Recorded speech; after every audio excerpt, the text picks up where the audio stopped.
जुळून येते रेशीम घाटी ही मालिका आणि त्यातील ललित प्रभाकर प्राजक्ता माळीची जोडी आजही प्रेक्षकांच्या लक्षात आहे. आदित्य आणि मेघनाच्या भूमिकेत या दोघांनी आपल्या सहज सुंदर केमिस्ट्रीने प्रेक्षकांची मने जिंकली होती. आता हीच लोकप्रिय जोडी पुन्हा एकदा एकत्र येत आहे आणि त्यामुळे चाहत्यांमध्ये उत्सुकता निर्माण झाली आहे. पण यावेळी दोघे नेमके कुठे आणि कोणत्या भूमिकेत दिसणार आहेत याचं उत्तर सध्या सगळ्यांचं लक्ष वेधून घेत आहे. ललित प्रभाकर आणि प्राजक्ता माळी यांची ही नवीन ऑनस्क्रीन भेट एका नव्या प्रोजेक्टच्या निमित्ताने होणार आहे.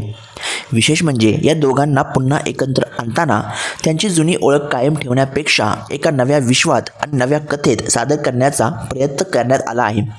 म्हणजेच आदित्य मेघनाची जुनी केमिस्ट्री नक्कीच आठवेल, पण यावेळी प्रेक्षकांना ललित प्राजक्ताची एक अगदी नवी जोडी पाहायला मिळणार आहे.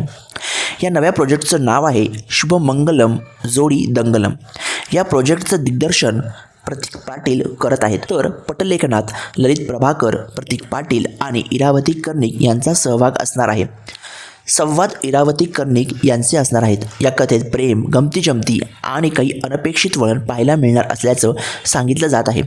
त्यामुळे आता सगळ्यात मोठा प्रश्न हा आहे की 13 वर्षानंतर पुन्हा एकत्र आलेली ललित प्राजक्ताची ही जोडी प्रेक्षकांना पुन्हा एकदा तितकीच भावणार का? तुम्हाला ललित आणि प्राजक्ताची ही जोडी पुन्हा एकत्र पाहायला आवडेल का? तुमचं मत कमेंटमध्ये नक्की सांगा.